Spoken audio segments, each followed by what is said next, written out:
Chapter 2. Beezus and Her Imagination. Beezus and Ramona both looked forward to Friday afternoons after school. Beezus because she attended the art class in the recreation center in Glenwood Park. Ramona because she was allowed to go to the park with Beezus and play in the sand pile until the class was over.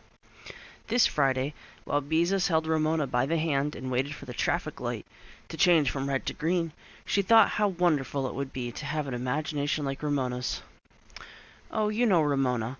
Her imagination runs away with her," Mother said, when Ramona was making up a story about seeing a fire engine crash into a garbage truck. "That child has an imagination a million miles long," the Quimby's grown-up friends remarked, when Ramona sat in the middle of the living room floor in a plastic wading pool she had dragged up from the basement and pretended she was on a boat in the middle of the lake. "Did you ever see so much imagination in a little girl?" the neighbors asked one another when Ramona hopped around the yard, pretending she was the Easter Bunny. One spring day, Ramona had got lost because she had started out to find the pot of gold at the end of the rainbow. The rainbow had appeared to end in the park until she reached the park, but then it looked as if it ended behind the supermarket. When the police brought Ramona home, Father said, "Sometimes I think Ramona has too much imagination." Nobody, reflected Beezus, ever says anything about my imagination. Nobody at all. And she wished more than anything that she had an imagination. How pleased Miss Robbins, the art teacher, would be with her if she had an imagination like Ramona's. Unfortunately, Beezus was not very good at painting, at least not in the way Miss Robbins wanted boys and girls to paint. She wanted them to use their imagination and feel free. Beezus still squirmed with embarrassment when she thought of her first painting, a picture of a dog with a bow-wow coming out of his mouth in a balloon. Miss Robbins pointed out that only in funny papers did dogs have bow-wow coming out of their mouths in balloons. Bow-wow in a balloon was not art.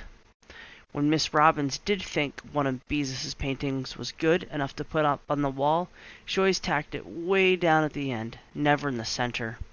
Beezus wished she could have a painting in the center of the wall.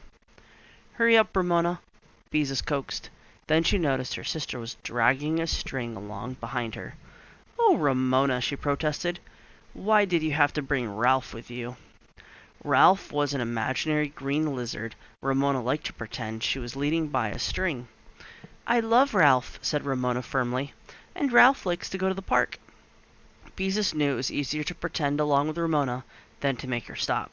Anyway, it was better to have her pretend to lead a lizard than to pretend to be a lizard herself. "Can't you carry him?" she suggested. "No," said Ramona. "He's slimy." When the girls came to the shopping district, Ramona had to stop at the drugstore scales and pretend to weigh herself while Beezus held Ralph's string. "I weigh 11 pounds," she announced, while Beezus smiled at Ramona's idea of her weight. "It just goes to show how much imagination Ramona has," she thought. At the radio and phonograph store, Ramona insisted on petting his master's voice, the black and white plaster dog, bigger than Ramona, that always sat with one ear cocked in the front of the door. Beezus thought admiringly about the amount of imagination it took to pretend that a scarred and chipped plaster dog was real. If only she had an imagination like Ramona's, maybe Miss Robbins would say her paintings were free and imaginative and would tack them on the middle of the wall. When they reached the park, Beezus left Ramona and Ralph in the sand pile, and feeling more and more discouraged at her own lack of imagination, hurried to the recreation center. The class had already poured paints into their muffin tins and were painting on paper thumbtacked to drawing boards. The room hummed with activity. Miss Robbins, wearing a gay paint-smeared smock, flew from one artist to another, praising, correcting, suggesting.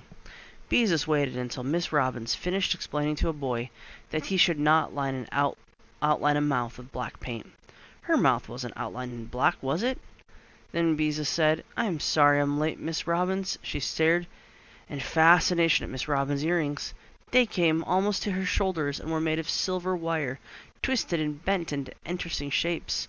Not the shapes of anything in particular, just interesting shapes. "That's all right, Miss Robbins," her earrings swinging, smiled at Beezus. "Get your paints and paper. Today everyone is painting an imaginary animal." An imaginary animal, Beezus repeated blankly. How could she possibly think of an imaginary animal? As Beezus poured paints into her muffin tin and tacked a sheet of paper to a drawing board, she tried to think of an imaginary animal. But all the animals she could think of, cats and dogs, cows and horses, lions and giraffes, were discouragingly real. Reluctantly, Beezus took the only vacant seat, which was beside a boy named Wayne, who came to the class only because his mother made him. Once Beezus had hung her sweater on the back of a chair, and Wayne had printed "Post no bills" on it in chalk. Beezus had worn it all the way home before she discovered it. Since then, she did not care to sit beside Wayne. Today, she noticed he had a grape-flavored lollipop on a paper towel beside his muffin tin of paints. "Hi, Bees," he greeted her. "No fair licking my sucker." "I don't want your old sucker," answered Beezus, "and don't call me Bees." "Okay, Bees," said Wayne. At that moment the door opened, and Ramona walked into the room. She was still dragging the string behind her, and she looked angry. "Why, hello," said Miss Robbins pleasantly. "Oh, Ramona, you're supposed to be playing on the sand pile," said Beezus, going over to her. "No," said Ramona flatly. "Howie threw sand on Ralph." Her dark eyes were busy taking in the paints, the brushes, the drawing boards. "I'm going to paint," she announced. "Mother said you were supposed to play in the sand pile," protested Beezus. "You're too little for this class." "You say that about everything," complained Ramona. Then she turned to Miss Robbins. "Don't step on Ralph," she said. "Ralph is a make-believe green lizard," she pretends. "She leads her out on a string." Beezus was embarrassed at having to explain such a thing. Miss Robbins laughed. "Well, here's a little girl with lots of imagination. How would you like to paint a picture of Ralph for us, Ramona?" Beezus could not help feeling annoyed. Miss Robbins was letting Ramona stay in the class, the one place where she was never allowed to tag along. Miss Robbins would probably like her painting, because it would be so full of imagination. Ramona's pictures, in fact, were so full of imagination that it took even more imagination to tell what they were. Ramona beamed at Robbins, who found a drawing board for her and a stool, which she placed between Beezus and Wayne. She lifted Ramona onto the stool. "There, now you can share your sister's paint," she said. Ramona looked impressed at being allowed to paint with such big boys and girls. She sat quietly on her stool, watching everything around her. "Maybe she'll behave herself after all," thought Beezus, as she dipped her brush into blue paint. "And now I don't have to sit next to Wayne." Since Beezus still had not thought yet of an imaginary animal, she decided she'd start with the sky. "Do the sky first," Beezus whispered to Ramona, who looked as if she did not know how to begin. Then Beezus faced her own work, determined to be free and imaginative. To be free on a piece of paper was not as easy as it sounded. She thought. Miss Robbins always said to start with the big areas of a picture and then paint them bravely and boldly. So Beezus spread the sky out on her paper with brave, bold strokes. Back and forth across the paper she swept her brush. Brave and bold and free, that was the way to do it. Her sky turned out to be a little too wet, so while it dried a little, Beezus looked at what the other boys and girls were doing. Celia, who sat on her left, had already filled in a brave, bold background of pink, which she had sprinkled with big purple dots. Now she was painting a long gray line that wound up all over her paper, in and out around the dots. "What's that supposed to be?" whispered Beezus. "I'm not sure yet," answered Celia. Beezus felt better, because Celia was the kind of girl who usually knew exactly what she was doing, and whose pictures were often tacked in the center of the wall. The boy on the other side of Celia, who always wanted to paint airplanes, was painting what looked like a giraffe made of pieces of machinery, and another boy was painting a thing that had two heads. Beezus looked across Ramona to Wayne. He had not bothered with the sky at all. He had painted a hen. Beezus knew it was a hen, because he had printed in big letters, "This is a real hen," with an arrow pointing to it. Wayne always tried to do just what the opposite of Miss Robbins wanted. "Hey, quit peeking," said Wayne in a loud voice. "I'm not peeking," said Beezus hastily, trying to look as if she had been interested in Ramona's paper all the time. Ramona had dipped her brush into blue paint, and painted a blue stripe across the top of her paper. "That's the sky," she said happily. But that's not the way the sky is. Beezus was trying to be helpful. She felt better, because Ramona had not plunged in and painted a picture full of imagination. Sky should come farther down on the paper. The sky is up, said Ramona firmly. Beezus decided she couldn't waste time explaining about skies, not when she still hadn't thought of an imaginary animal. Maybe she could take a real animal and sort of change it around. Let's see, she thought. I could take a horse and put feathers on it. No, all those feathers would be too hard to paint. Wings, that was it. A horse's wings was an imaginary animal, a real imaginary animal, because Mother had once read aloud a story about Pegasus, the winged horse out of the library book. In the story, Pegasus had been white, which was a real horse color. Beezus decided to be extra imaginative. She would make her horse green. A green horse against a blue sky. Miss Robins ought to like that. Beezus did not think blue and green looked very pretty together, but Miss Robins often liked colors that Beezus thought did not really go together. Beezus dipped her brush into green paint and outlined a wing against the sky. Next, she outlined the body of the horse, and it had a long tail that hung down. It was a magnificent horse. At least, Beezus hoped it would look magnificent when she was finished it. Anyway, it was big, because Miss Robins liked her artist to cover the whole paper.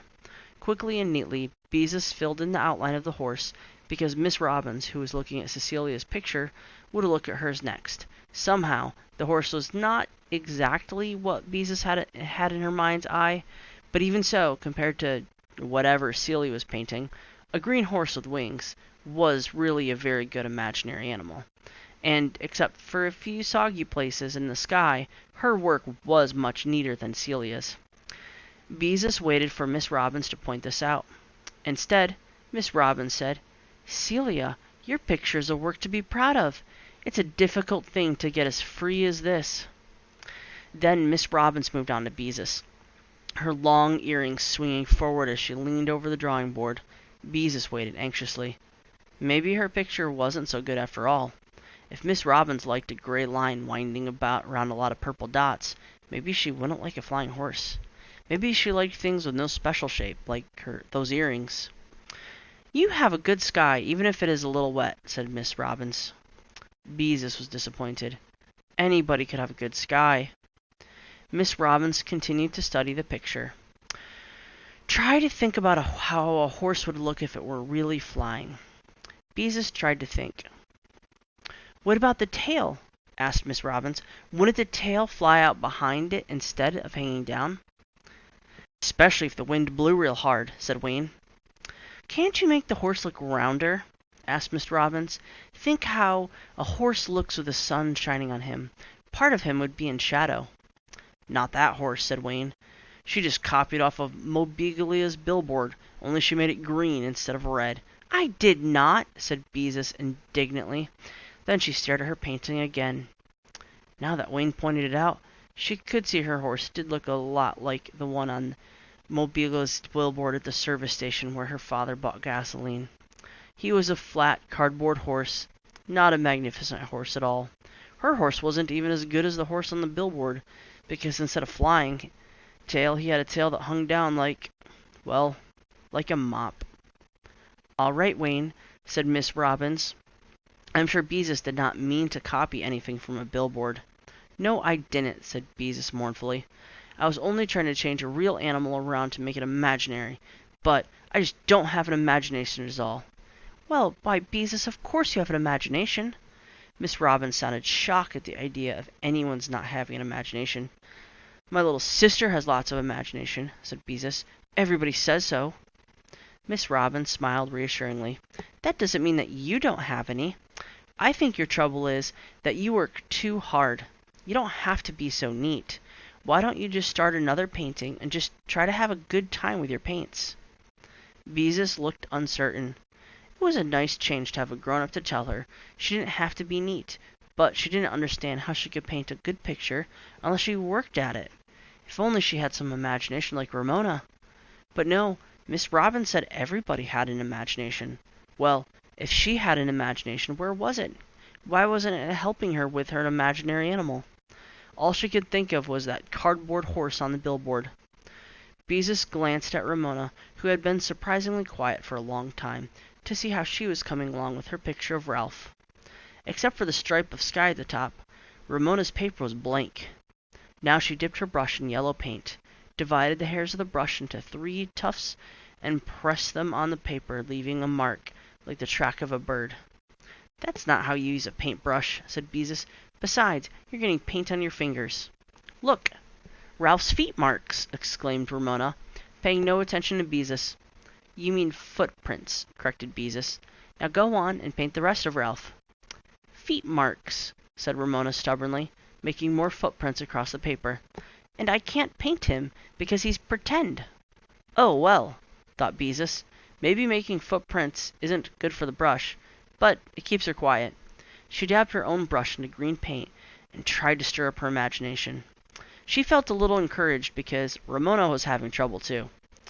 "Hey!" interrupted Wayne in a loud voice. "She's licking my sucker!" "Ramona!" Beezus was horrified to see Ramona, no longer interested in footprints, calmly sucking Wayne's grape-flavored lollipop.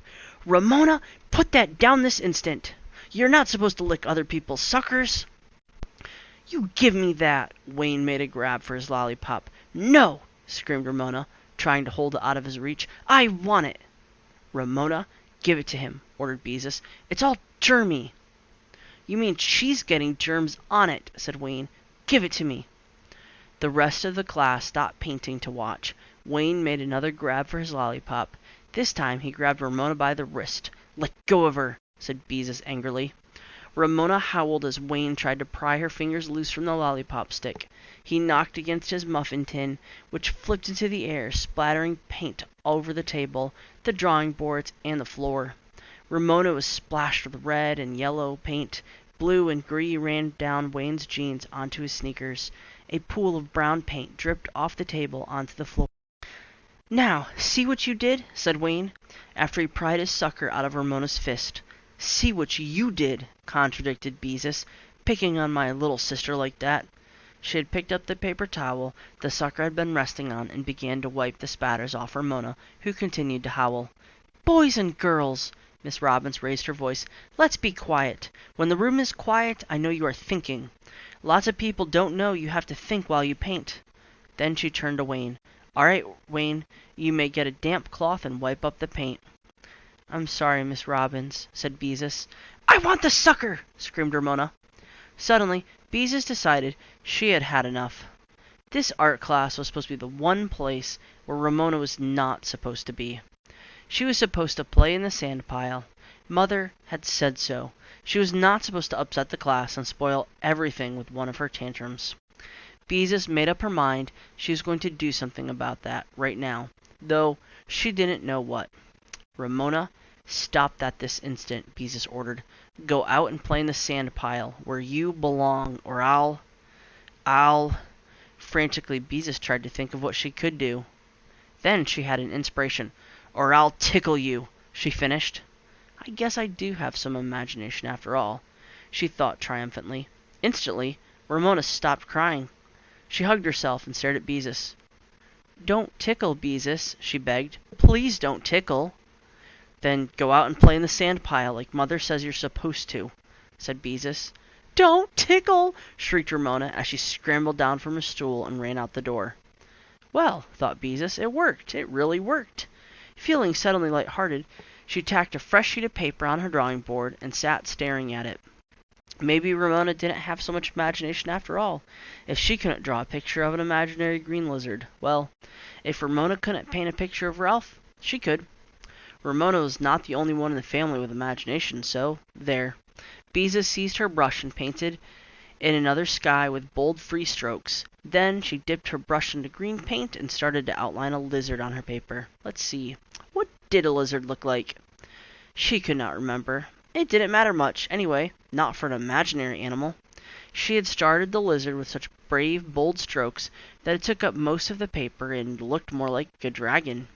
Beezus promptly decided the animal was a dragon. Dragons breathe fire, but she didn't have any orange paint, and she was so late in starting this picture that she didn't want to take time to mix any. She dipped her brush into pink paint instead and made the flames come out of the dragon's mouth. Only, they didn't look like flames. They looked more like spun sugar candy. Beezus had once eaten at the circus, and a dragon breathing clouds of pink candy was more fun than an ordinary flame-breathing dragon. Forgetting everyone around her, Beezus made the pink clouds bigger and fluffier. Dragons had pointed things down their back, so Beezus made rows of spines down the back. They did not look quite right, more like slanting sticks than spines. Lollipop sticks, of course. At that, Beezus laughed to herself. Naturally, a dragon that pinked pink spun sugar would have lollipops down its back. Eagerly, she dipped her brush into red paint and put a strawberry lollipop on one of the sticks. She painted a different flavor on each stick, finishing with a grape-flavored lollipop like the one Wayne and Ramona had shared. Then she held up her drawing board at arm's length. She was pleased with her dragon. It was funny and colorful and really imaginary. Beezus wondered what she should do next. Then she remembered that Miss Robbins often said it was important for an artist to know when to stop painting. Maybe she'd spoil her picture if she added anything. No, just one more touch. She dipped her brush in yellow paint and gave the dragon an eye.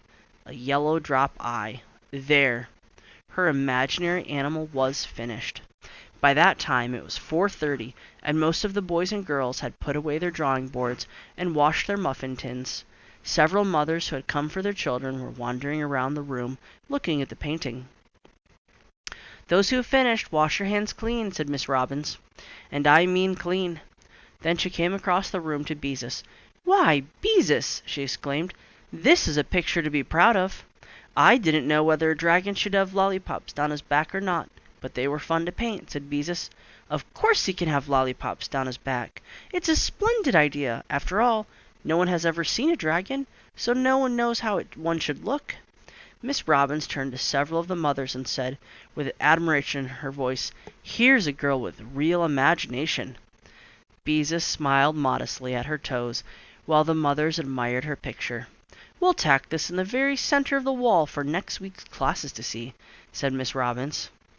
"It was fun to paint," confided Beezus. Her face flushed with pleasure. "Of course it was," said Miss Robbins, as she carefully placed the picture in the center of the wall. "Didn't I tell you you worked too hard at painting before?" Beezus nodded. That was the wonderful thing about it, she thought, as she scrubbed out her muffin tins. Her dragon had been fun, while her flying horse had been work. And she had imagination, maybe not as much as Ramona, but real imagination just the same. "Here's a girl with real imagination," Miss Robbins had said. "A girl with real imagination.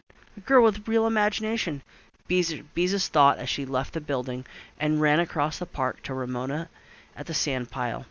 "Come on, Ramona, it's time to go home," she called to her little sister, who was happily sprinkling sand on a sleeping dog. "And let's not forget Ralph. Good old Ralph."